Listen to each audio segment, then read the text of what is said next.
So you probably know, you who are newcomers to Roosevelt, probably know that there have been and are quite a few artists living in Roosevelt. But this evening I'll tell you something about the Shahns, who I've known since 1963, and about their connection with some of the other Roosevelt artists.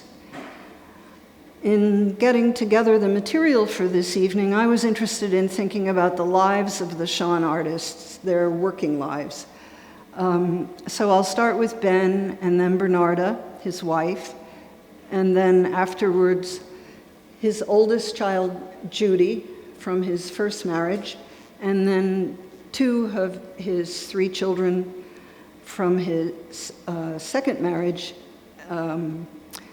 Jonathan, my husband, and then Abby, who is the only one of the whole tribe still living. But we'll begin with Ben. There's the mural, which I'll talk about briefly later.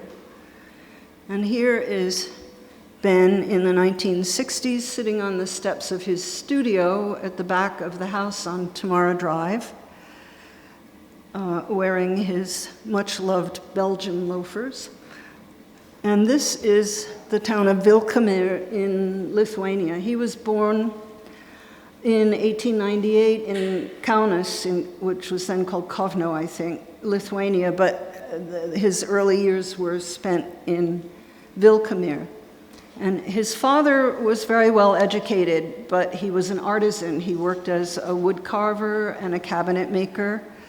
And in addition, he was politically active in anti-Tsarist activities, and that led to his having to flee Lithuania for South Africa when Ben was only 4 years old. Not too long after the father went to South Africa, Ben's mother took the children to London. And at that time, there was a number of children. There was Ben and Hattie and Phil. And I'm not sure about his sister Eva, if she was born there or in New York. And then later, in America, definitely, Hyman was born. But anyway, whoever was there, the mother, Gittel, who is the woman depicted with the blue shawl. The father had made his way to Brooklyn, and the father joined them when Ben was 8. And there's a family story that the mother was very proud when she joined her husband, that he had been sending money from South Africa to the family, but she saved it all. And when they were reunited, she presented him with all the money that he had sent the family, because she had a character which I imagine to have been very much like Ben's, which is very strong-willed and tough and able to fend for herself. And so she was a trader and quite possibly a smuggler of some sort, and had done very well for the family during all the moves to London and then to Brooklyn. When the family moved here, their names were all spelled with the Hebrew alphabet. And in Ellis Island, they decided that the name should be spelled S-H-A-N. And on Ben's earlier passport, that is how it's spelled. But when he was in school, his teacher asked him how to pronounce it, and he said Shahn, not Shan. And so she added the extra H. And so he kept that. So as far as the family knows, that's the only S-H-A-H family around. If you find them, they're probably descendants of Ben's.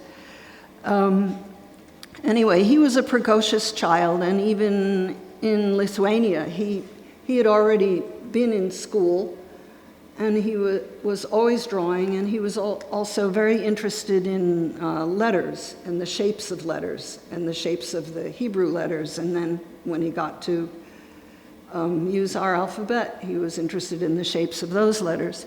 It seemed appropriate for him to be the one who was sent to be an apprentice in a lithography shop. And then he did eventually go to high school at night. And also, in the long run, it served him well to have that skill, because during the Depression and when money was so short, he could pick up jobs here and there doing lithography and making people certificates. And in fact, apparently there was a certain amount of pressure from some people to forge certificates for them, but he was an upright person who didn't do that. And then it was something he really appreciated growing up in New York, because he took full advantage of everything New York had to offer and loved art, went to museums all the time, and really benefited tremendously from living in New York. And he was, again, always interested in calligraphy. So eventually, he designed this image of an interpretation of the Hebrew alphabet, and he had that made into a stamp called a chop, which he could use to sign prints that he made. He would sign them with his name, but also with the chop. And even eventually he had some gold chops made for all the women in the family to have as pendants. So each of us has a chop of that. He also made things more abstract from the same basic calligraphy. So that's a piece of his artwork. And then in addition to that, he was interested in other people's calligraphy. So he collected calligraphy, and that's the one piece of his collection that I have, which I really love. Then, in 1922, he married Tilly Goldstein. So you can see that, number one, in those days, you put your wife on the same passport. She didn't have her own. And also that his name was spelled without the extra H.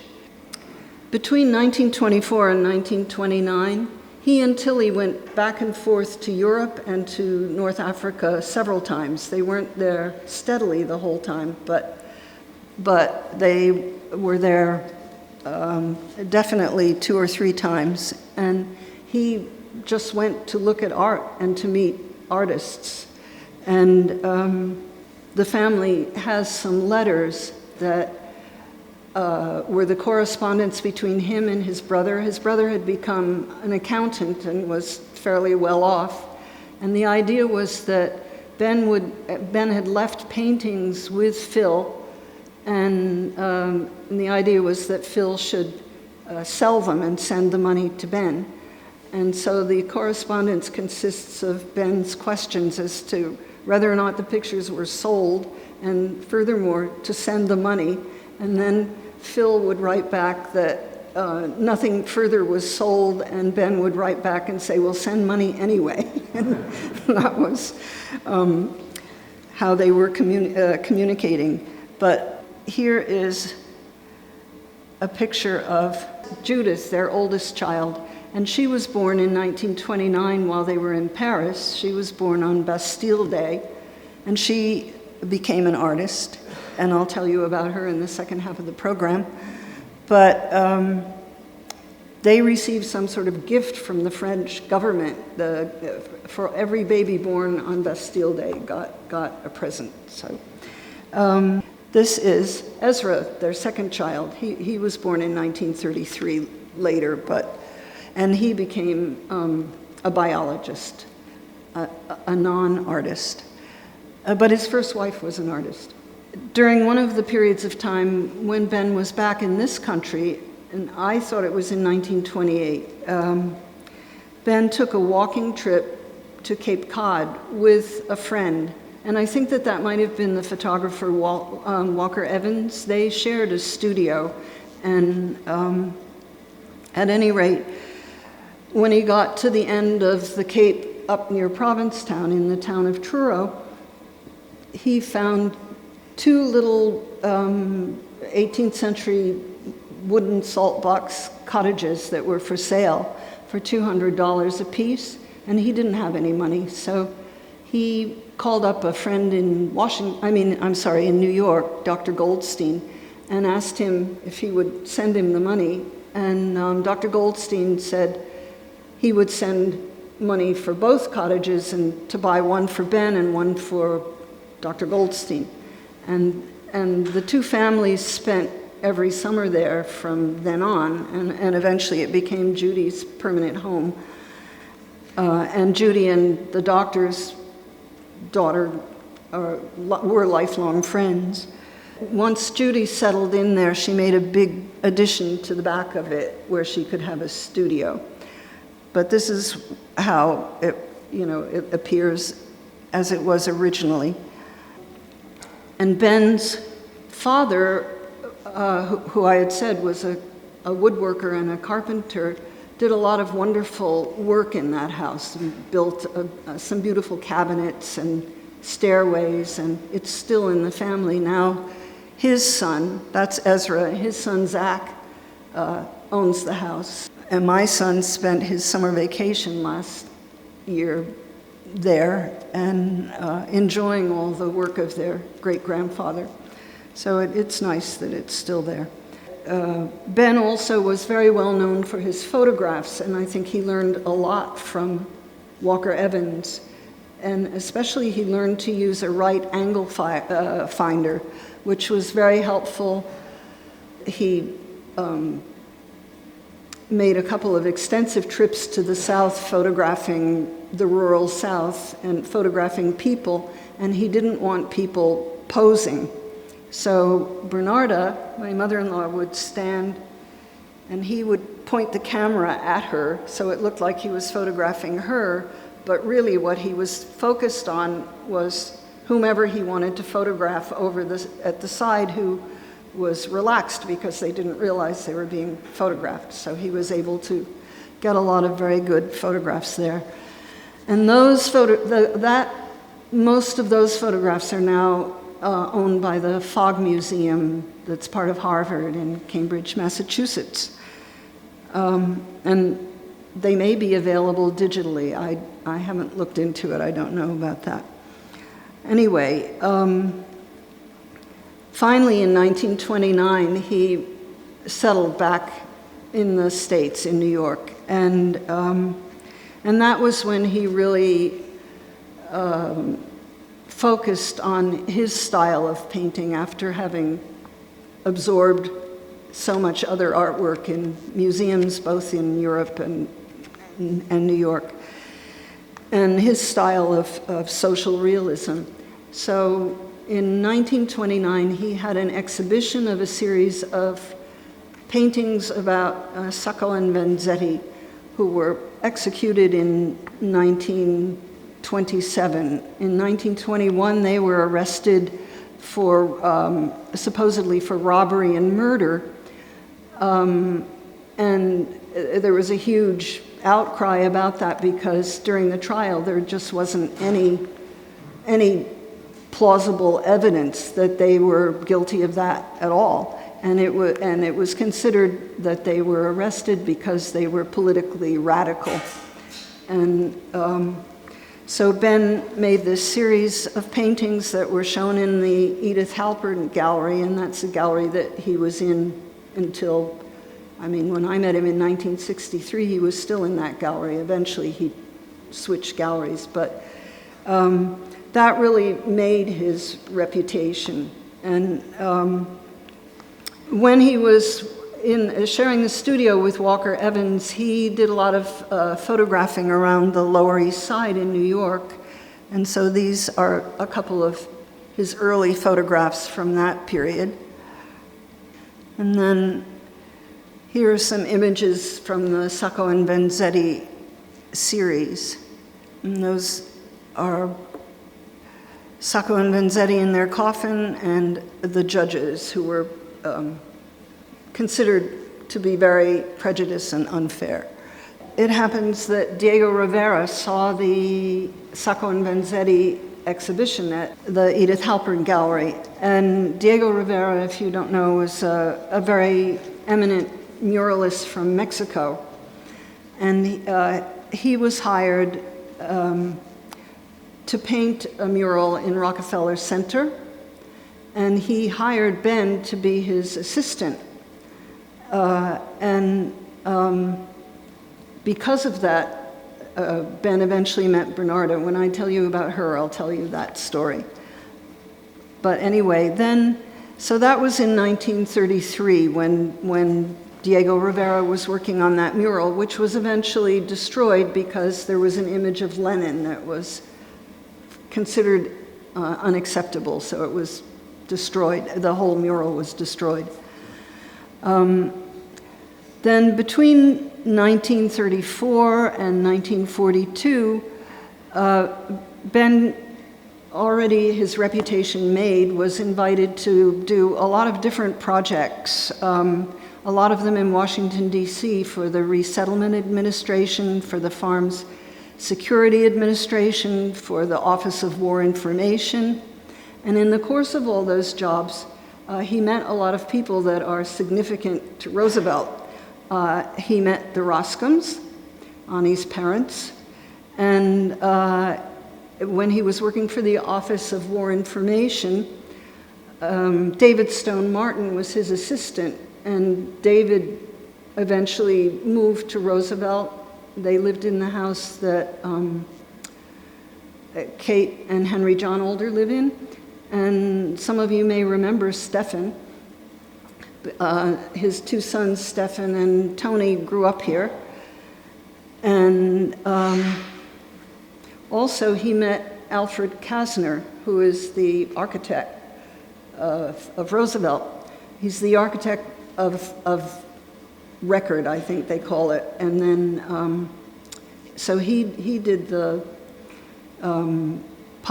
the design for the public buildings, like the school and the factory, and then the houses were supposedly designed by Louis Kahn.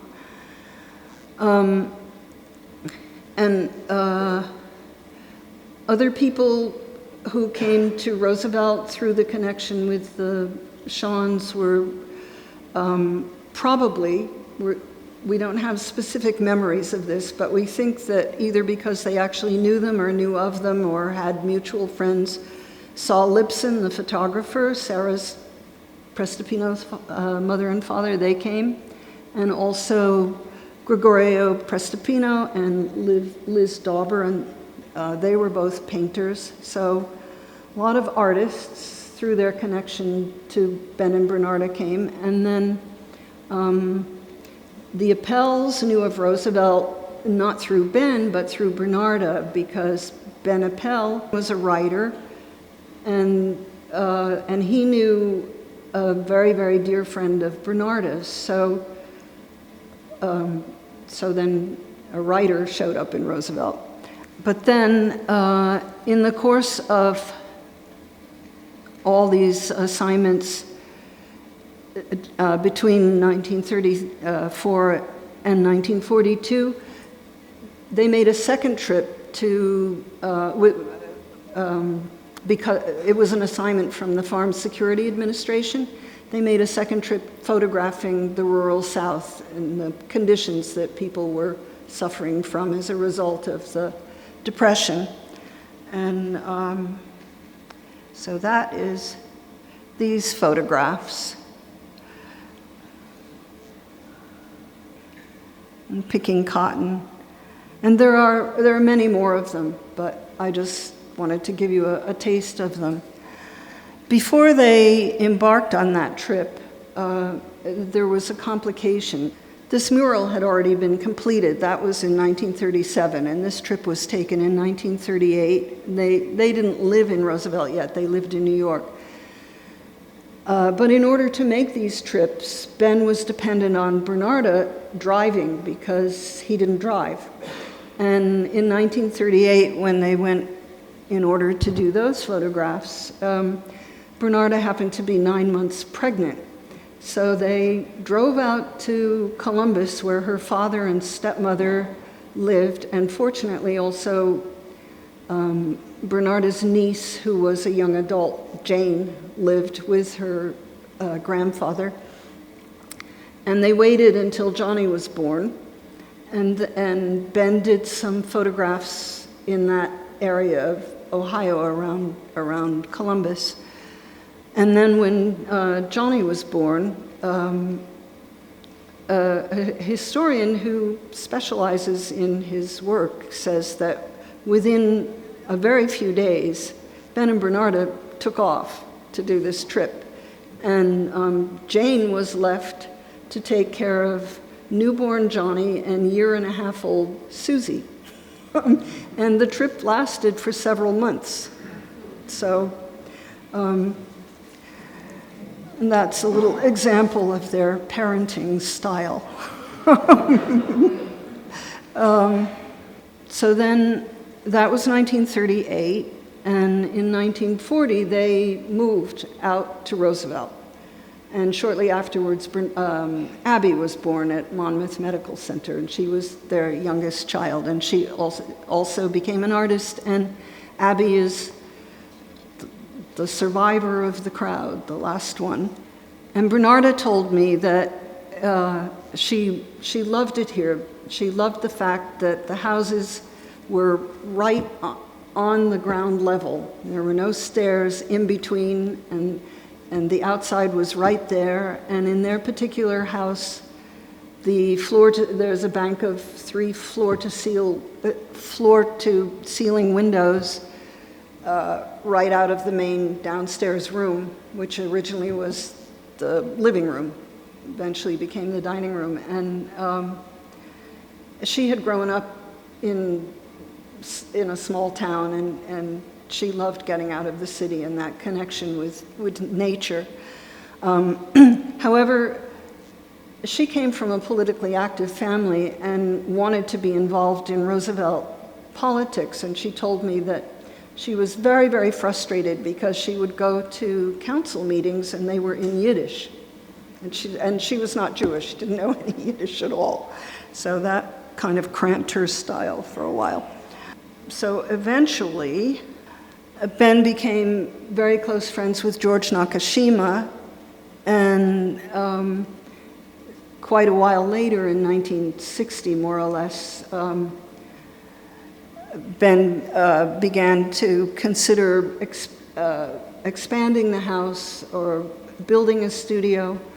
When they first moved to Roosevelt, it's a 3-bedroom house, so Abby and I don't remember this quite the same, but I'm going to tell you Johnny's version of it. And I'm interested in how artists manage to work.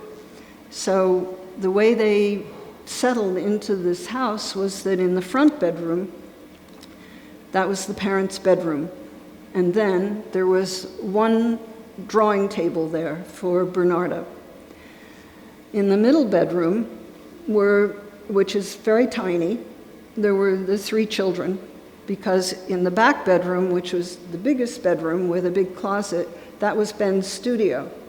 And that was the way it was from 1940 until 1949. And when Johnny was 11, then they hired Irving Plungen, who lived across the street in the house that Jim and Pat Mills lived in. He hired Irving to build a studio in the back, and then the girls got the back bedroom and Johnny got the tiny one to himself. And then, I'm not sure exactly the timing, but pretty soon after that, Ben built a second studio next to the first one, and then eventually even a third room. The original studio was a painting studio, and the middle studio he used to make silk screens. And then the lower shop was just a garden shed. But it's interesting to me, I wondered how he managed to make silk screens before he had that, because you require a big area for the press and the screens and all the equipment. So it's a question. Where was he able to work? Where was he able to do that work? And the art historian who knows most about him doesn't know. Now, I'm just going to show you an example of a few of his paintings, but there are images of them available all over the place, online, in some of the books that I've referred to.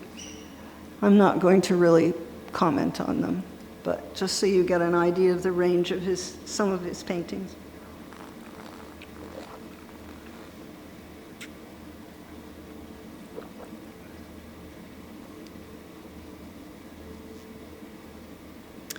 It's hard to see, but in the bottom, there are all these blue squiggles that remind me of that calligraphy painting that he did that I showed you earlier. And then all the Shahns have been always very interested in human rights, social justice, and to various degrees that was reflected in their art, but most particularly in Ben Shahn's right from the beginning, Sacco and Vanzetti, and even before that, he had done a series about the Dreyfus affair in France.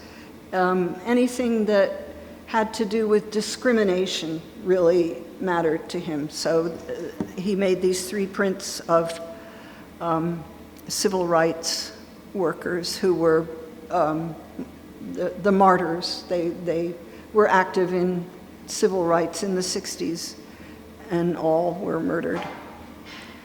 Some of the prints he made. And he made editions of these, so that enabled him to have an easier source of income. Because what I was about to say is, I always think, how on earth do artists ever manage to make a living? And one thing is, even if they're painters, it helps to make prints. They can be sold for less, and you can make editions of them. And in addition to that, he did a lot of commercial illustration. And as I said before, he had many mural commissions, and some of them were frescoes, some of them were mosaics, stained glass. When he died, there was a mosaic mural that wasn't quite complete that was being made in France, and I made a trip with Bernarda to go and look at that, see if it looked like it could be completed, and it was.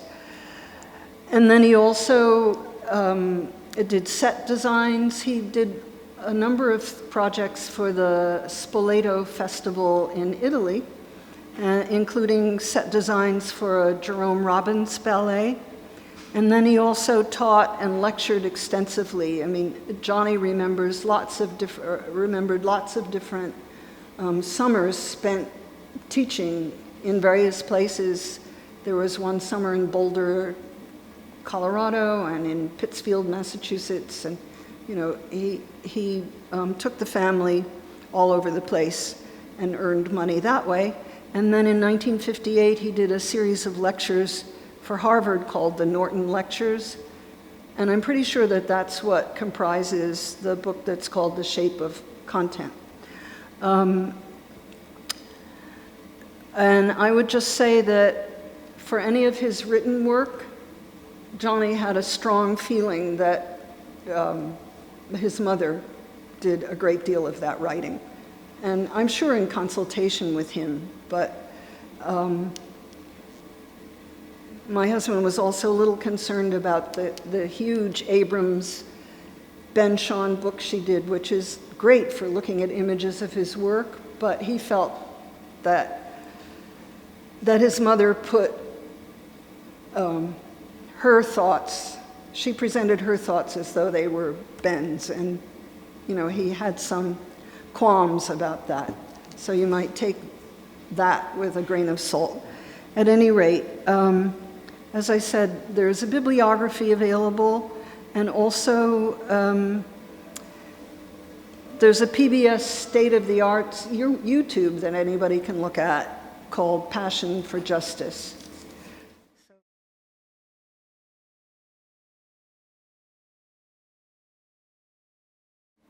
This is how you may remember her, and she's sitting next to Jim Chasen's grandmother, Gus Chasen, who was Roosevelt's first fire chief, right? Yeah. And also her husband, Moishe, made some wonderful papier-mâché abstract constructions that were very beautiful. So Bernarda lived to be almost 102. But she was born in 1903 in Athens, Ohio.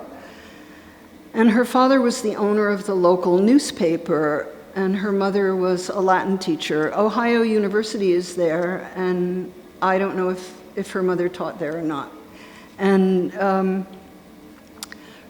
her father was politically progressive, and Bernarda told me how proud she was as a child to ride on Teddy Roosevelt's lap in a parade in Athens. And Bernarda had little formal schooling. I've talked with Abby about this, and I read somewhere that she went to the local elementary school, but we don't think that that's true. She had a very free childhood, and she was very smart. She learned here and there, and I'm sure her parents taught her a lot. And they put her in a boarding school once, but she left almost immediately and managed to get home, and then they didn't send her back. And then later on in high school, she attended the Columbus School for Girls, and she always really venerated that institution. I think she only went for a year, but she did have 1 year at any rate of formal education. And she was always very adventurous, very up for fun, and she loved horses. She rode horses all the time, but she was one of the first drivers in the state of Ohio at a very young age. This might be my favorite image of this whole program. When she was 19, when she was 19, she's the one with the head of hair. She and her pal went on a 70-mile hike from their home in Athens. They ended up somewhere in West Virginia and then hiked back. And as her father owned the paper, there was a feature about the hike, and this picture was in the local paper, her father's paper. And I found a note written much, much later about the photograph that says that the photographers supplied the arms. They did not do this hike armed. But we don't know, because Bernarda had a great imagination, and she told whatever story she felt like telling at the time. So I don't know. But anyway, I think it's a wonderful photograph. She did go to Ohio State briefly, but then she dropped out in order to be married. She had a brief marriage, and then quickly divorced. She told me because that fellow, whoever he was a terrible drunk. So that was the end of him. And then in 1929, always adventurous, she took a trip down the Mississippi on a riverboat. And she always claimed that she was allowed to steer the boat. But again, she had a great imagination, so we don't know. Her family was well educated, and so I assume that she had exposure to art, but I have no idea. I mean, I think that she was just one of these people who always drew. And at any rate, her first jobs were for newspapers, and she had told me stories about living in Cleveland and doing this with her friend Lucy, who was the friend who knew the Appels. But other people say that this job was in Columbus. But anyway, her job was that the paper would send her to make drawings of people that they wanted to write features about. well, she'd draw them, but she would also write the articles. She was always a writer as well as doing drawing. And as far as Abby and I can figure out, she didn't paint. It was drawings, and then later on printmaking. But in the course of that job, she was assigned to go to New York and interview Diego Rivera for this mural in Rockefeller Center. And Diego Rivera spoke Spanish and he spoke French, and Ben spoke French, and Bernarda at that time only spoke English. So Ben had to translate between Bernarda and Diego, and as the corny expression goes, the rest is history. So then she moved to New York, and she became very active in New York life and in the life of the artists in New York, including the Artists Union. And so I'm going to show you my second favorite image of this program. She became the secretary of the Artists Union, and here is a photograph of her at a rally. And I don't know who that great character is sitting next to her.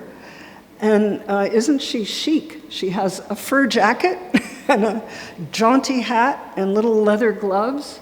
And she always loved leather. And there you have it. And she's holding an edition of Art Front.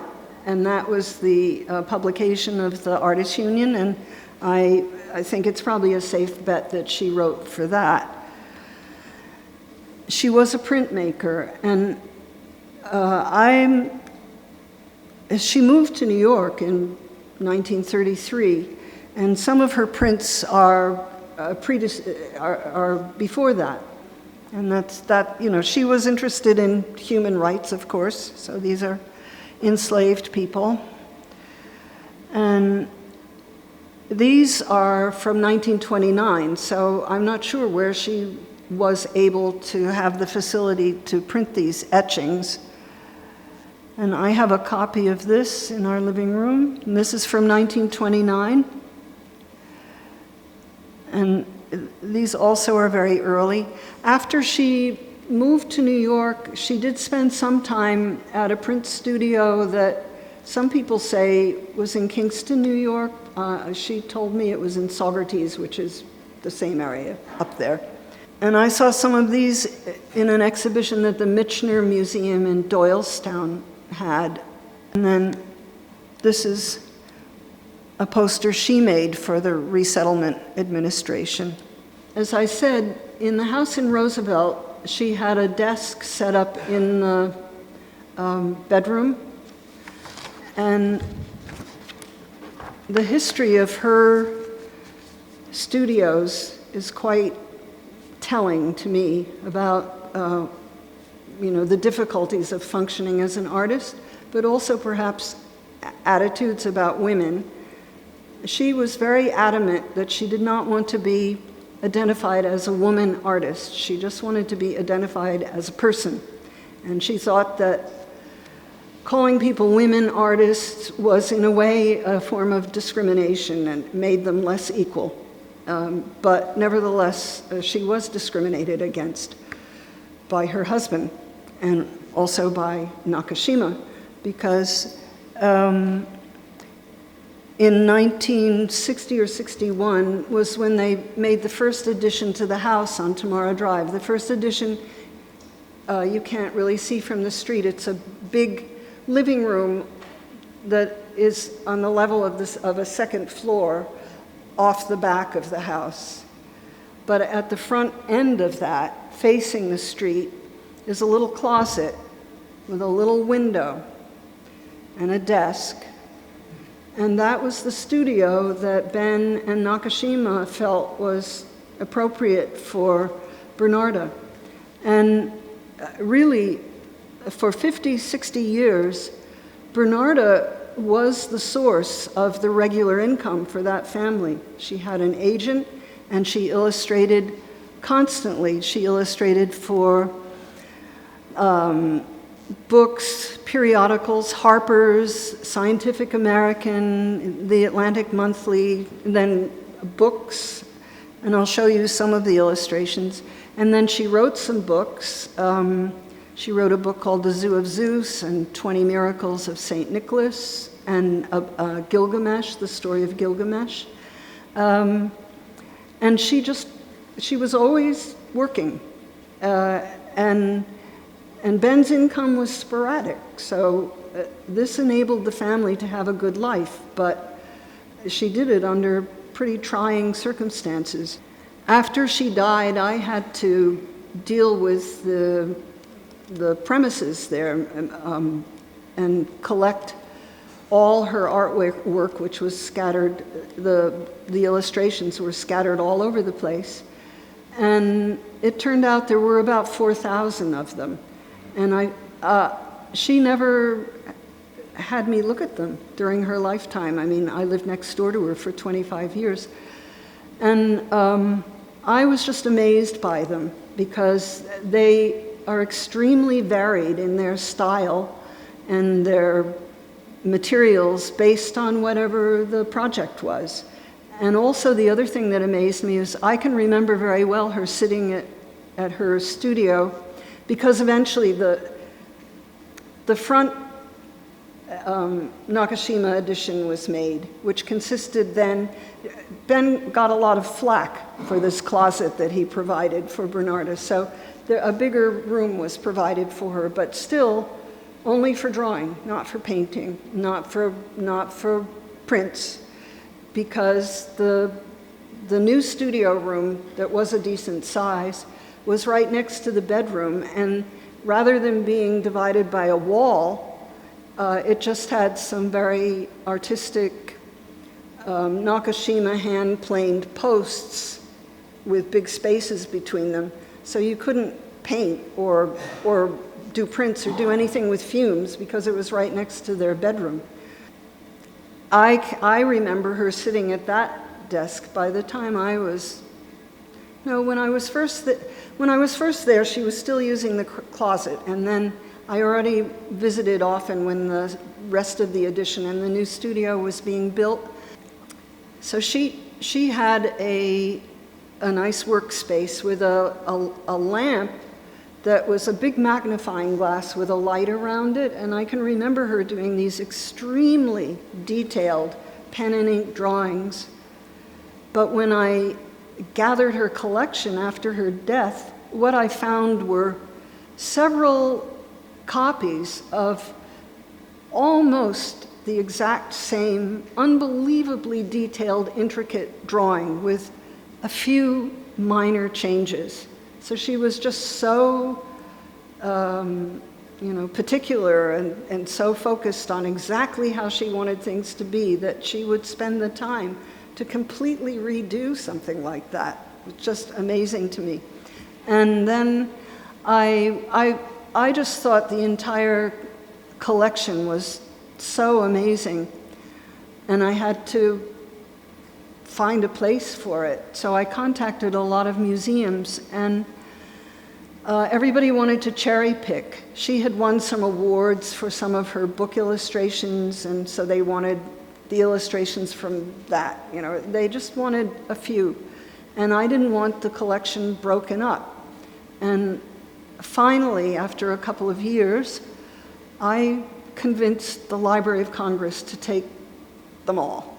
And that was a very proud moment for me. So they're all there, and I was so relieved. That was my last task in clearing out the estate. And so I didn't follow through afterwards. It was like, enough.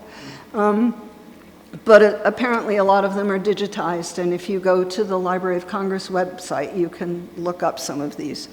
So I will show you some of her illustrations.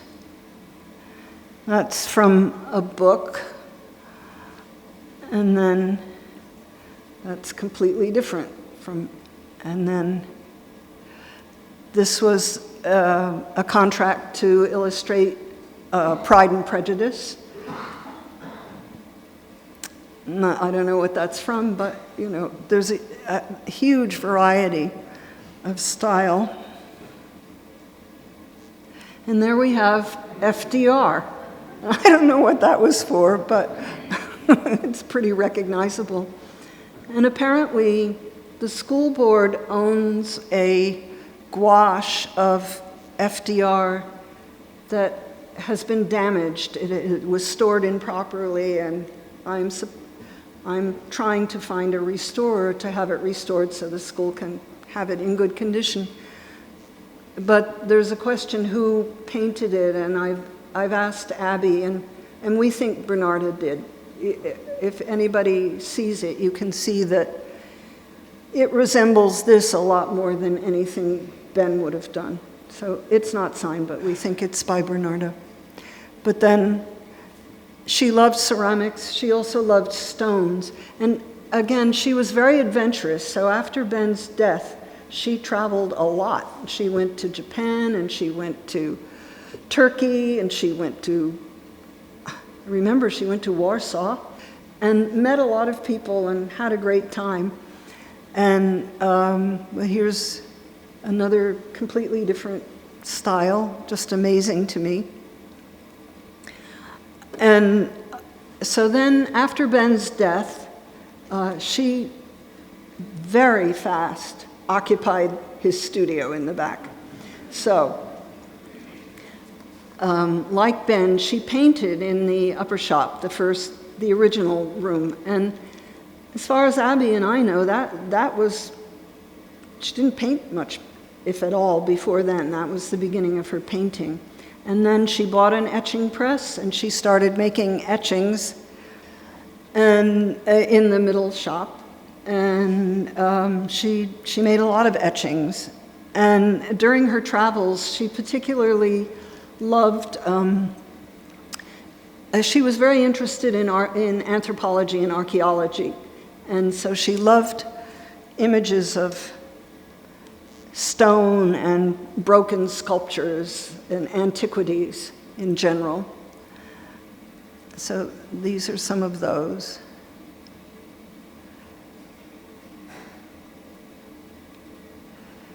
And some of you in town have some of those. I gave quite a few of them away, and then I gave collections of them to every family member, and then to quite a few different museums. And there we have Ani. And there we have one of her paintings, and another painting, which I think is pretty horrible, but she painted it. And then she painted these mannequins. So my son has this painting in his apartment in New York, and also this one.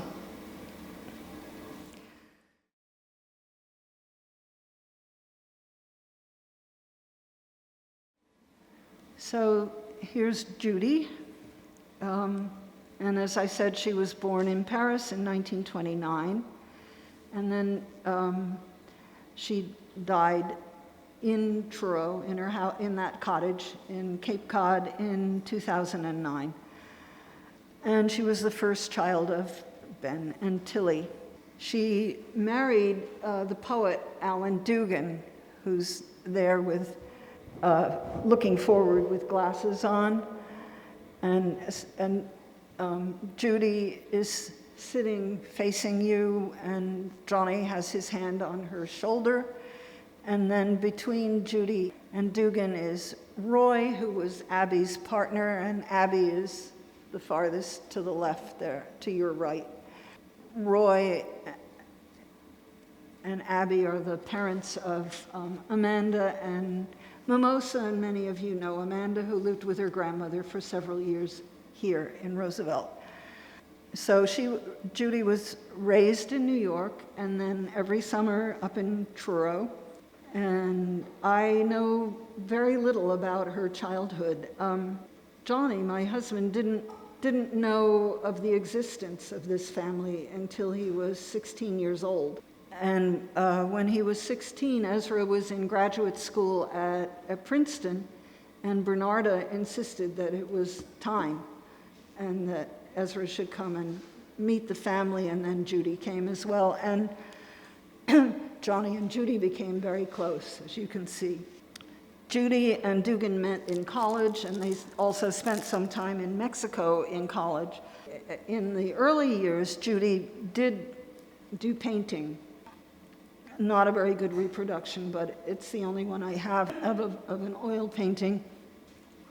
It's a painting of the artist Moses Sawyer's studio.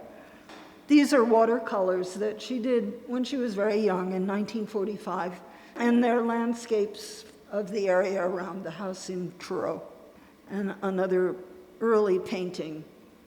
Judy's career was mainly doing drawings and then silk screens in order to earn a living. So she did little tiny drawings that were inserted in the spaces in articles in the New Yorker magazine. She worked for the New Yorker magazine for decades. So here are some drawings. And she drew very simple things, lots of objects from daily life, teapots, dressers, and lobsters. She was a great cook. And actually in the early years in Truro, when she was a small child, the family was pretty hard up, and they often lived just on digging clams. Walker Evans was with them the first 2 summers they spent in Truro, and that they dug seafood or got it from fishermen that they got to know, and bought, I don't know what you call it, but you know, in the grocery store when the vegetables are starting to go and they put them on sale, they got comparable vegetables at markets around Truro. Eventually, she built the studio in the back of the house in Truro and was able to start making silk screens. And that was her major activity as an artist, and she did very well. They had a very comfortable life. The studio is great, and the silk screens are still for sale at the Cove Gallery in Wellfleet on Cape Cod. And I remember one time when Johnny was in the hospital in New Brunswick, walking down the hall, and there was a Judy on the wall. She was obsessed with the color blue. So here you can see many, many different blues. And her car was blue, and she had lots of blue and white dishes and blue all over the place. But occasionally she varied. We do have some red flowers. But what interested me about Judy's art was that doesn't give you a hint about what she was feeling or thinking about anything, except that these things are very lovely to look at. But they're almost like a mask, because she was an extremely complicated person and never really recovered emotionally from her father having left the family. And you don't get a hint of that in any of her art. It was just, it was a wall. But it's lovely to look at, and she made a good living, and she was very happy with her life, I think. And then eventually they lost the apartment in New York and lived full-time in Truro, and she and Dugan were both very active in the Provincetown Fine Arts Work Center. This is a print that she made of that. So Dugan lectured and gave classes, and I'm not sure what Judy did, but she was very involved with them. And that is basically what I have to tell you about Judy, except that I will say that when that family finally was known by my husband's family, all the siblings, they became very close. And Judy played a big part in Johnny's life, and Ezra as well. We loved them a lot. So now I'll tell you about Abby, the youngest As I said, she was born in Monmouth Medical Center in 1940. When I was talking to her about this program, she said, well, being Ben's child was a blessing and a curse. And a curse was that he was an overwhelming personality and very controlling and very temperamental. So it was difficult. But it was a blessing because a lot of doors were open for them in the art world that, were just because of his reputation. And it really did make for a lot of opportunities that they might not have had otherwise. And I don't really know the particulars of what that would have meant to Abby, but I certainly know examples of that for Johnny. So this is when Abby and Susie were little girls, and there's Ben, and Abby's with the dark braids, and Susie, and they obviously are fond of their father, tickling his head. As a young adult, Abby and Roy had a number of different lofts in New York, but they weren't legal residents. It was in Soho, and they kept having to move. And meanwhile, there's an art school on the outskirts of Skowhegan, Maine, that Johnny's parents were very involved in, called the Skowhegan School of Painting and Sculpture, and both Johnny and Abby went there for various summers. So Abby knew the area, and she managed to buy a derelict, small, old farmhouse about 15 miles away from that school, and Roy was, her partner was a painter, but also he earned money doing carpentry and eventually developed that to the point where he did very beautiful woodwork. So they lived there in the summer, and they eventually moved there full time. Their existence was very difficult. They really didn't have any reliable way of earning a living. It was always a scramble, and from time to time involved a call to Mama to send up some money. And the first farmhouse that they moved to permanently from New York had no heat or running water. And I can't remember, I was there, but I can't remember if it had electricity or not, but it had a pump in the kitchen sink, and I remember being at the sink and washing stuff. Johnny and I at that time lived in Boston, so we would go up and see them.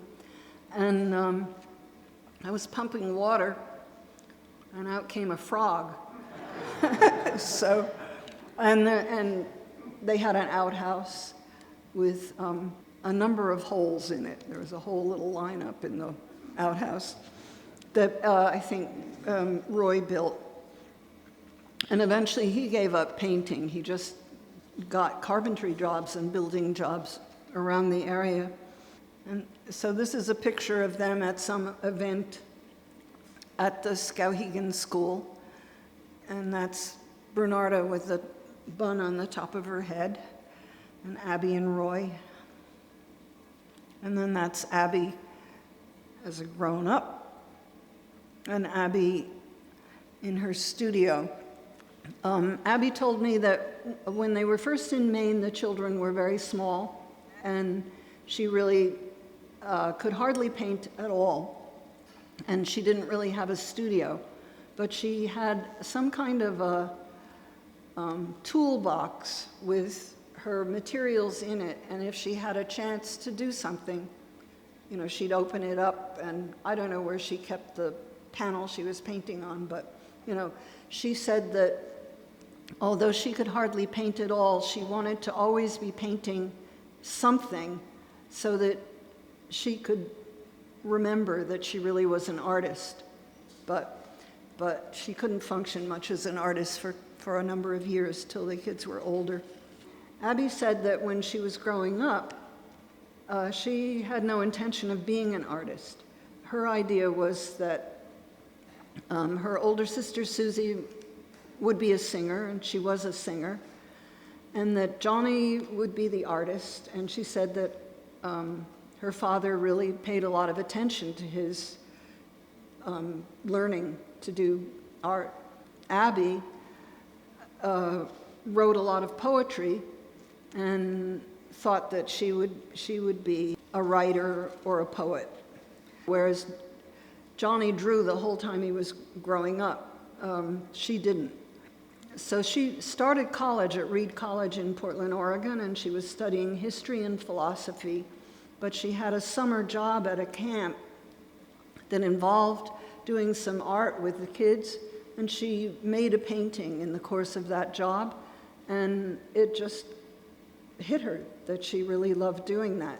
And she also really loved that painting. And she showed it to her father, and he thought it was pretty great. And without asking her, he sold it to a friend, which infuriated her. But anyway, in the course of the second year at Reed, she quit and went to San Francisco to the San Francisco College of Art. But then she said she just stayed there briefly because she just really liked working alone. She had a way of doing things that she wanted to explore, and she didn't want anyone telling her what to do. So she developed really, at a later time and pretty much on her own. But Abby was also always interested in human rights and current politics, and especially had strong anti-war feelings.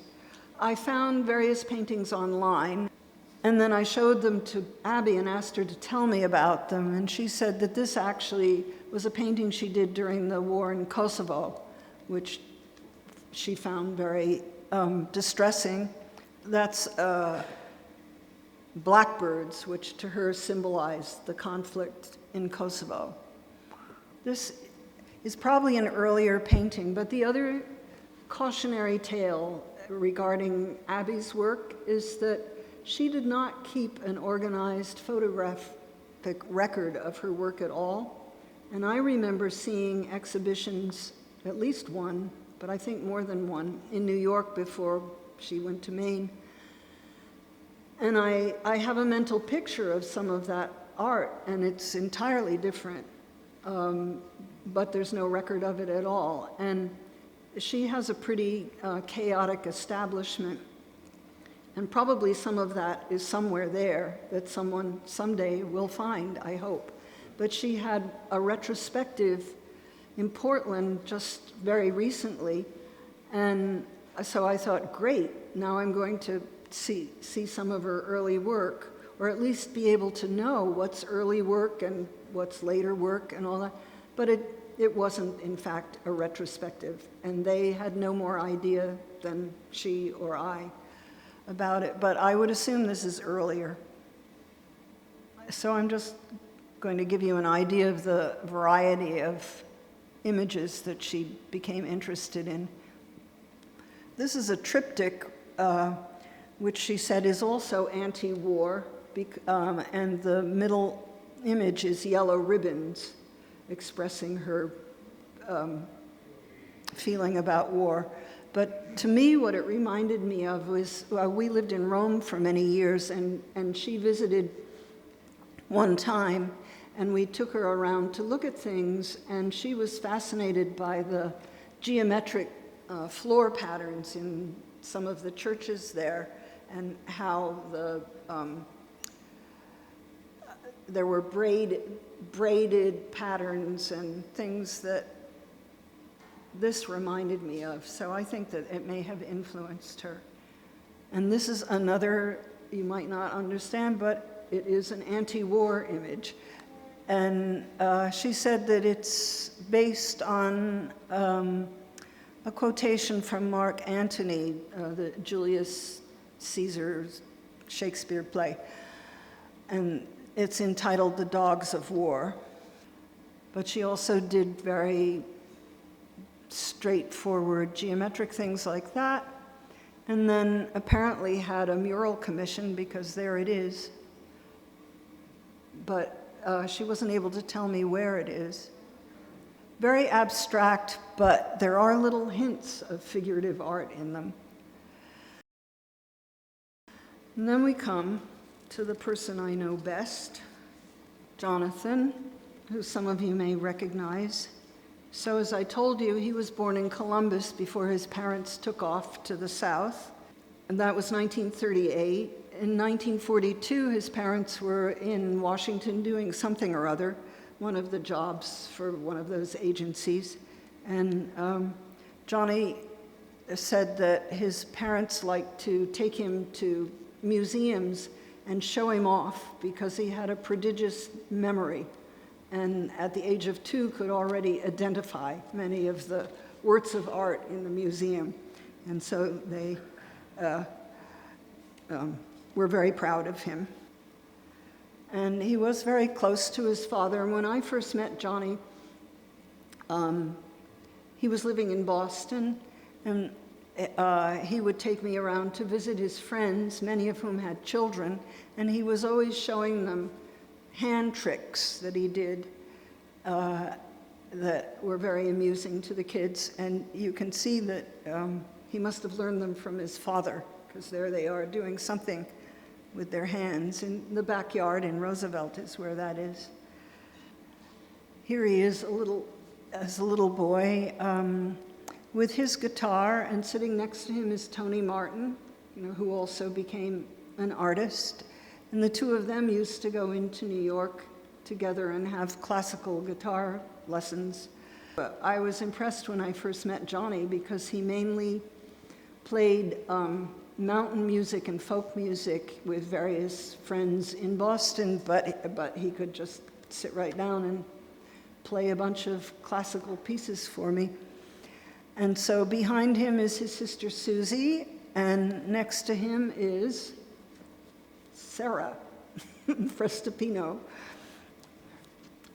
And this is a little, probably linoleum cut that Johnny did as a small child. You can see it says "To Daddy" on the bottom of it. He was always drawing from the very beginning, and when I knew him in Boston, he always had a drawing book with him, and he was always drawing people wherever he was, on the subway or the tram, or if we went to a concert or a lecture. He was always drawing everybody. He never hired models. Either they were people that he just saw, or if he was making a sculpture that was actually a portrait, it was always somebody that he knew. He was incredibly socially relaxed and outgoing, and could meet everybody everywhere. And when we lived in Boston, on Sundays, we often took day-long walks that started in the North End, the Italian section where we lived, and we would walk all the way to Cambridge, to North Cambridge, and we would end up at the house of the Felds, and the Felds were a Roosevelt family, and one of them, Maury Feld, ended up working at Harvard. He has a very amazing and interesting history that I won't go into, but he married an artist who was a wonderful person named Marion Perry, and so we'd end up at their house at dinner time and always be invited. But in the course of that whole day, he talked to people the whole time. We'd stop here, we'd stop there. I remember there was a crew repairing cobblestone pavement in downtown Boston, and he had a long conversation with them about exactly how they were doing the job, and he was just always interested in everybody, and those were the people that turned into his art. He started out going to Swarthmore College. He lasted a couple of years, and then he went up to Boston to the museum school. But while he was in Swarthmore, he made some lifelong friends, And one was the sculptor Penny Jenks, who did the portrait of Eleanor Roosevelt that's at the southern end of Riverside Park in New York City. And one of the things that Johnny loved about doing sculpture was that he really liked the technical work of it, the casting in plaster and then to bronze and all this stuff. And Penny, she's still alive, and her whole life has frequently called him to resolve all her technical problems. She was very dependent on him. And also at Swarthmore, he met Ralph Rinzler, who was a lifelong friend until he died in 1995. And Ralph was a folklorist and also a singer, but he became an undersecretary of the Smithsonian Museum in Washington. And he started the Folklife Festival that often, I don't know if it still takes place on the Mall in the summer. But through Ralph, Johnny got to know and play music with many musicians. Ralph also was the manager for Doc Watson, and he was the manager for Bill Monroe.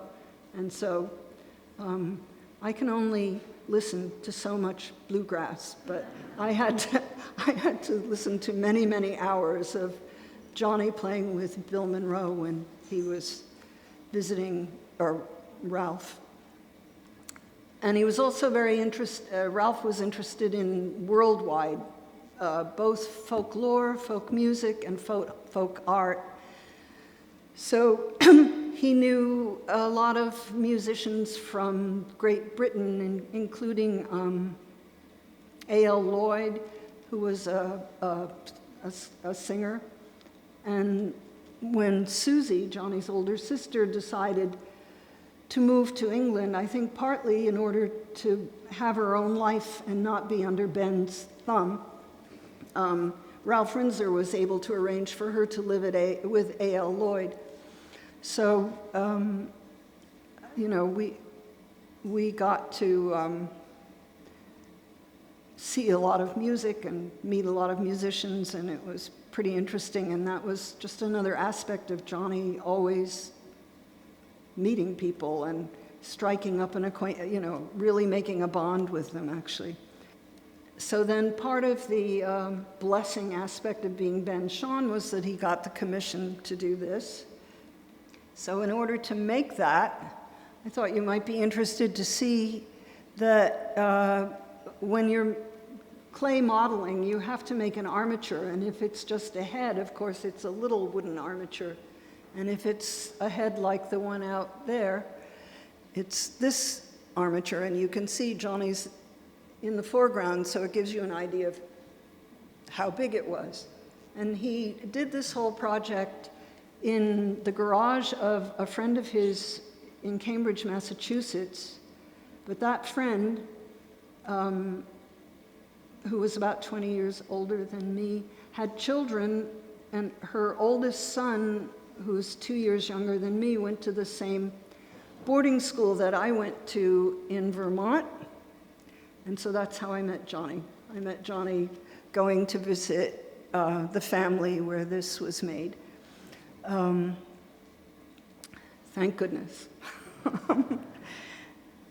So here he is working on the sculpt. So this is the clay, and you can see on the bottom there's a pile of rags. And that's because you have to keep the clay damp until it's time to cast it. And so I guess he would go into the house and get water. But there was no heat or anything in there. It looks like it might have been summertime. I didn't know him yet. That was 1960-ish, and I met him in 63. And then, when it was complete, a Roosevelt contingent came up to see it. So there we have Johnny with his mandolin, and sitting beneath him is a very nice woman named Virginia Barlow, to whom he was married for 5 months until she took off with his best friend. And sitting below Ginny is the Sweezy's youngest child, Mufi. To the right of Johnny is Annie's father, Ed Roscom, and then further to the right is Ben, and then right below, between Mufi and Ben is Bert, and then sitting at the base of the sculpture is Shahn Ellen Tuck, and then to the left is Irving Plungen. So I guess they approved because it turned out that it was less expensive to ship that to, I suppose it was cast in, Johnny probably cast it in plaster first, and then it was shipped to Rome, Italy, because the foundries were better and cheaper in Rome. And then another aspect of the blessing side of being Ben's child was that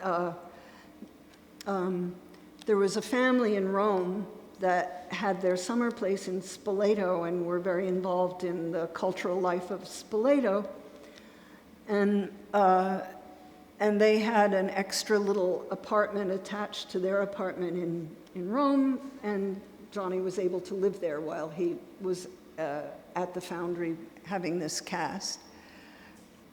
But I have the feeling that Johnny's fascination with Rome and Italy started a lot earlier, and I think it may have been connected with Sacco and Vanzetti, because there was an old man in Boston named Aldo Felicani who was an anarchist and had a publication called Controcorrente. And when I met Johnny, he claimed that he was an anarchist and he loved this guy, Aldo Felicani. And I believe that interest all grew out of his knowledge of the Sacco and Vanzetti thing. So he was very primed to go to Italy and get this work done. And he loved it there. And of course, he met another lifelong friend there who, Gino Segre, was born in Italy, but he spent his adult life in America, and he lives in Philadelphia, and he is the only survivor of Johnny's lifelong friends. When he was in Rome, these are the foundry workers, and so I presume that is the bronze. And then the bronze was shipped back to Roosevelt, and here it is. So Johnny lived in Boston between the museum school and just staying on afterwards. He lived in Boston for 10 years, and I lived with him the last 4 of those years. And then he reaped another blessing of being Ben Shahn's son, because someone who knew Ben was at the University of Illinois. He had studied physics in Princeton and met the Shahns while he was in Princeton, David Pines, but then he became a professor at the University of Illinois, and he started something called the Center for Advanced Study just in 1967. And he didn't want it to be, there were fellows there, and he didn't want them to all be academics. So he invited Johnny, he gave Johnny a fellowship there, and also a French mime named Claude Kipnis, who then, of course, became a lifelong friend. So we were in Urbana for 3 years, Urbana, Illinois, and while we were there, the fellowship included, they provided a studio, and he made a lot of posters for various cultural events that went on there. So there was a dance performance, and while we were there, I was able to study dance, so I studied with Beverly Blossom, and also with Steve Paxton and Nancy Wagner and Ruth Emerson. So it was a nice thing for me. And here's another poster he did. But the major work that he did besides sculpture was that one of his other lifelong friends, Eric Sackheim, ended up living in Tokyo, working for the Scott Paper Company, but he established a publishing company of his own and published poetry and made beautiful editions with original artwork in them. And so he and Johnny did a project together, which culminated in the publishing of a book that's a wonderful book called The Blues Line. And Eric transcribed the lyrics, but that is very difficult. And there was a lot of correspondence and a lot of back and forth about what some of those blues singers were actually saying, because it wasn't always very clear. But when they finally settled on a interpretation of what was being said, then Eric formed the lyrics into poetry, essentially. So, and then Johnny made drawings of whoever the singer, the musician was, and he made them in many different styles, partly because some of his sources were life drawings from musicians that we'd been lucky enough to hear, and some of them were from record company covers and or some just photographs, and some of them were from what are called race records, which is just the record company cover of these old blues records from like the 20s, and so they're very unclear images, and so that dictated many different drawing styles, and the printing capacity of Japanese printers was just amazing, and they were able to adapt to all these different styles. So here's one, and that's from Life of Muddy Waters, and that's Mississippi John Hurt, and certainly we saw a lot of him, so I think it's from Life, but I'm not sure. By the third year in Urbana, we knew that we couldn't stretch it out any longer. They were no longer paying him, but we were used to a very frugal life, so we had saved the stipend and spent a third year there. And then he was invited to apply for a Guggenheim, and he was a finalist for a Guggenheim. And then he didn't get the Guggenheim, but he wasn't very good at making plans, and in order to apply for the Guggenheim, he had to make a plan, so we went anyway. And we figured if we lived very carefully, we could live there for a year, and instead we lived there for 9 years. And I'll explain how, but I have a picture of this, which I actually own. It's in my house. The point of this was that I wanted to say that artists often, what they're actually doing can often be determined by what's available. So in his sociable way, he made friends with a ceramicist who had a wonderful ceramic studio behind a convent in the center part of Rome. And he invited Johnny to do work there. And so the few pieces that Johnny made there were not built on armatures, they're coil pots. And this is, I guess, more or less half life-size, something like that. And it's just a built-up coil pot. And then Nino, the ceramicist, also had a huge kiln, so he could fire them there. So that resulted in some pieces that he never would have made if he hadn't made friends with Nino. And then wherever we were, there always seemed to be available wood. And so although the kind of art that he did changed over time, the way he carved wood was pretty consistent through his whole career. So I wouldn't know if this was an early piece or a late piece or what. But you can see they're fairly consistent. And the Princeton Museum has one, but they don't put it up in the gallery. And the other thing that he was able to do because of a circumstance, an opportunity, was that for the last 3 years we were in Rome, he taught at the Tyler School. And so they had printing facilities, etching presses, so he was able to make some prints there.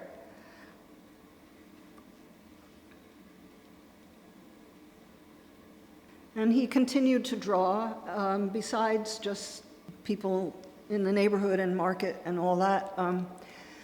We lived very close to where the Rhode Island School of Design Rome program is, and so a lot of those students ended up visiting us. The studio and the house were all together in a very large, primitive, freezing, dark, noisy apartment right smack in the center of Rome.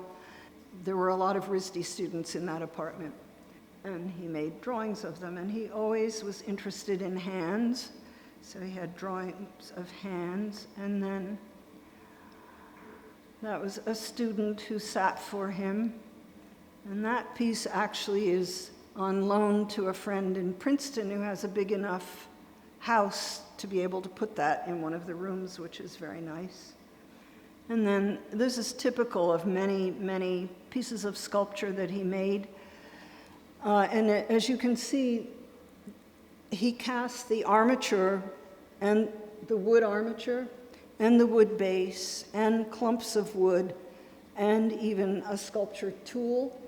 He didn't like to explain his art, but my feeling about these pieces was that I knew how important it was to him to have a relationship with the people that that sat for his sculpture. And I think that rather than just a head that has no context, putting it in the context of a work in a studio kind of suggests that there's a sculptor there making it, and it's a suggestion of the relationship between the artist and the person. And his work normally didn't involve outward state indications of his political ideas, but this is definitely that.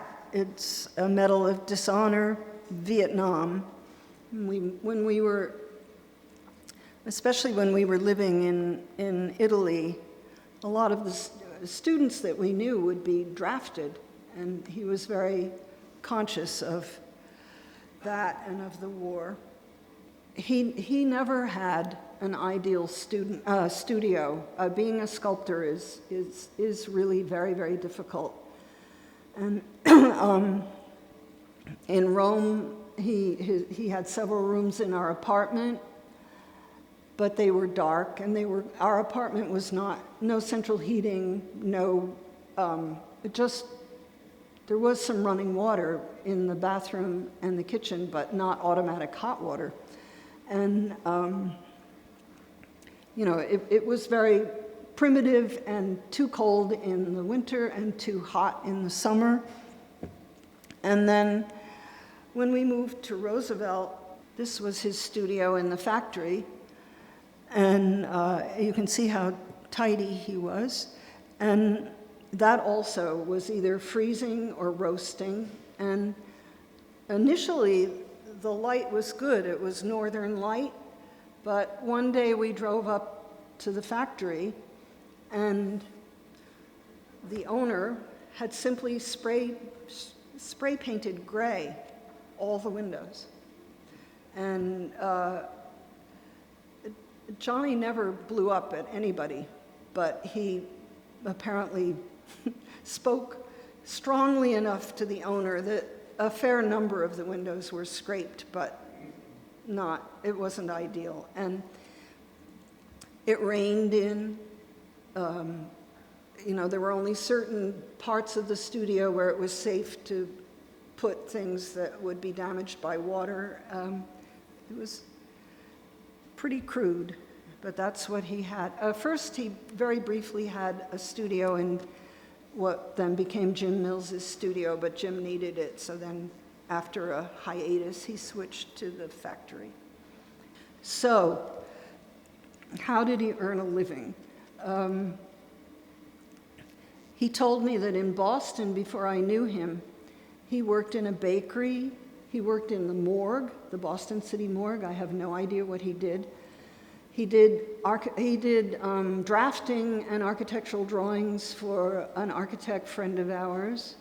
For no money at all, he parked cars for a friend of ours who had a parking lot around the corner but didn't know how to drive.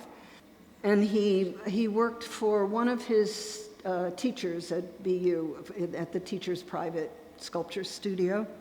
So he just picked up work wherever he could. And in Rome, he had some exhibitions. He had exhibitions in Rome and in Austria and in Germany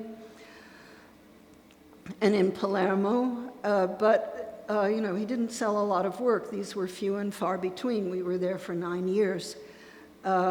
But he had a friend who was a movie director who got him work, and Johnny was incredibly good at languages, and so he was able to to translate scripts and do dubbing scripts for the movies. So he was able to earn some money doing that. And then when we moved here, he taught at BU 2 days a week for the first couple of years, and then he did commercial drawing. He had a job for a while doing drawings for the Wall Street Journal. So this was one of those, and that. And then after Boston University, he also, then for a couple of years, he commuted to the Maryland Institute a couple of days, where he would stay with a friend there. Both in Boston and in Maryland, he always just stayed with friends. Johnny taught clay figure modeling at the New York Art Students League for about 22 years, 2 mornings a week. After class ended at midday, he always stayed in the city, going to museums and galleries and sometimes staying into the evening for gallery openings. Having that regular time in the city was a really necessary balance for his very quiet, somewhat isolated life in Roosevelt. I was curious about what his classes were like, especially as at the League, anyone at any level of experience could enter the class at any time. I spoke with a few of his students who told me that he roamed around among the students as they worked, teaching each student individually. He became friends with many of them, and many stayed in his class for many years. So, the money dribbled in there, and finally I got my act together and became a physical therapist, and we had a regular paycheck. And he did a lot of illustrations for various Roosevelt events. So this is a string band poster, and there we have Teddy on the banjo and Eleanor on the fiddle and FDR on the guitar. And this is a poster he did for Margaret Shalinsky's production of Our Town, which some of you may have acted in, because Margaret did a lot of wonderful theatrical productions. And then for years, he hand wrote out the calendar for the back of the Borough Bulletin, and I have a collection of all those original calendars, and I think the drawings are wonderful. And then at one point there was an idea that there should be a monument to Eleanor Roosevelt in the triangle at the base of Eleanor Drive. And there was some fundraising for that, so he produced an edition of prints to sell to raise money for that. And the whole thing fizzled, but this is one of those prints. And for many years there was an event at the amphitheater in memory of Hiroshima for people who were wanting to promote peace, and there were visiting lecturers, and it was an annual, Adelaide Weiner brought that about, I think, and that went on for years. There have been a number of public things there. At a certain point, he decided to put things in boxes, and I'm not sure why, but all the boxes have little lights, a little glass on the top, so that they could be illuminated. So that's a wooden one, which the the State Museum in Trenton has now. He made all these small plaster figures, which also, they weren't, this is a card from an exhibition, but they were meant to be shown individually on shelves, and he had little pendants that would hang over them and illuminate each one. And I think the last exhibition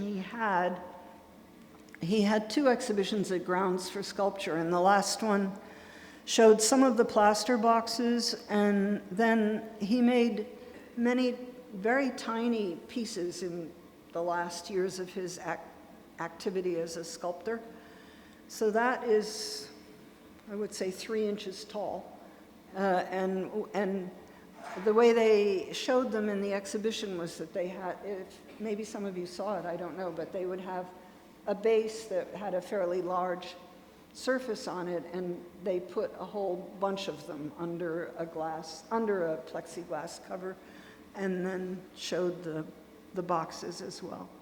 So aside from the Roosevelt, the FDR monument, he had 2 public commissions. He applied for many over the years, and he did really very wonderful drawings, his proposals for these commissions that he didn't get. And you saw what his studio looked like, but these proposals are just immaculate. They're beautiful works of art on their own. But his 2 commissions were first in Jersey City. There's a light rail system up there that goes through Jersey City, and there's a Martin Luther King stop on the light rail system at Martin Luther King Boulevard. So this portrait of MLK is on one side of the tracks, and on the other side of the track is this bench. And this picture was taken the day that the monument was inaugurated, and those are all plaques with scenes from the civil rights movement. That's Johnny on the right, and one of his students next to him. I want to tell you about the other people there. Jasper and I were just standing and looking at the people. It was in a very poor neighborhood, a lot of derelict buildings and stuff, and I think part of the idea of the light rail was to provide transportation to work for the people who lived in that neighborhood.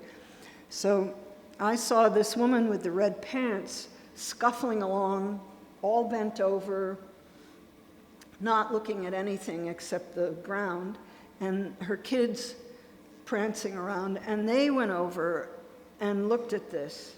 So then she looked up and saw them, and she went over and stood up straight and started explaining the civil rights movement to them, which I just thought was so moving that, I mean, it showed some pride that she had in, the history of her people and what they'd gone through, and she was explaining it. She was teaching her children about it. So I forget what year this was, but we didn't have cell phones and cameras. So I made Jasper run over to a convenience store and get a throwaway camera. He took this picture, and I'm so glad we have it, because it was really a very special moment. And then the second monument commission that he got was really, grew out of this, because it's at the Department of Labor outside of the New Jersey State Department of Labor. And so again, it's a bench with plaques, and it's been repositioned, it's been relocated to a different place around that building, and before they relocated, Johnny wasn't well at this point, so that I was asked to approve the relocation, and I did, but I only went back there very recently with Joe to take this picture. They didn't put it where they told me it would be. And where they were going to put it is in an area where the people who work in the buildings sit if they want to have their lunches outside. And instead, this is off to the side, so I was not happy about that. But I'll show you a few images of the plaques. But you can see that there's an inscription in the ground, in the pavement, circling it. And I want to read it to you. And I wonder if anyone, if you know, if I told you, you have to be quiet. I want to know if anyone can guess where this quotation comes from, who said it. Here's the quotation, which our son Jasper found for Johnny. Labor is prior to and independent of capital. Capital is only the fruit of labor and could never have existed if labor had not first existed. It was in the first annual address in 1861 by Abraham Lincoln. Isn't that wonderful? I think that's great. So here's just a couple of the plaques. Here's somebody cleaning. I mean, these are obviously Johnny's old-fashioned ideas of what labor is. So here they are, carpenters framing a building. Some of you may know that Johnny suffered from dementia, and in the last years of his life, he was just bewildered. He was very sweet. He didn't have any of the behavioral problems that some people with Alzheimer's have, but it was pretty tragic. And he always seemed happy that I was there, and I was very glad to be able to take care of him and seemed to make him comfortable and happy and help him get through a pretty reasonable day. But he didn't remember his life at all. He didn't know that I would show him his artwork, and he didn't know that he had done it. And if you gave him a pencil, he put it down. And if you gave him clay, he put it down. And it was just all gone. And that was before you could still give him a crayon. But that little fellow was his joy. He, even very close to the end, if Felix came to visit, our grandson, you could see that for him it was joyous. Anyway, I've mentioned artists who moved to Roosevelt due to a connection with Ben and Bernarda, who then further established the sense of a community congenial and convenient for artists' lives. Thinking about this community brought back my memories of my first visits here, and I was like 19 years old and pretty ignorant, and I had all kinds of assumptions about what a garment worker was, and my understanding was the town was built to give garment workers a better life, and that's all I thought about it. But as I got to know some of Ben and Bernarda's garment worker friends, it became clear that they were well-educated, sophisticated people who, I remember I was surprised when George and Clara Levinson were going to spend their summer vacation going to museums, and, you know, it seemed to me that, in fact, this largely immigrant community here was very typical of the culture that they came from in Eastern Europe, which is that artisans were well-educated cultural people. And that these garment workers, together with Ben and the artists and writers who came in, together established the culture of this town. And that's, I think, why it is the way it is. So it is a special place, and that's it.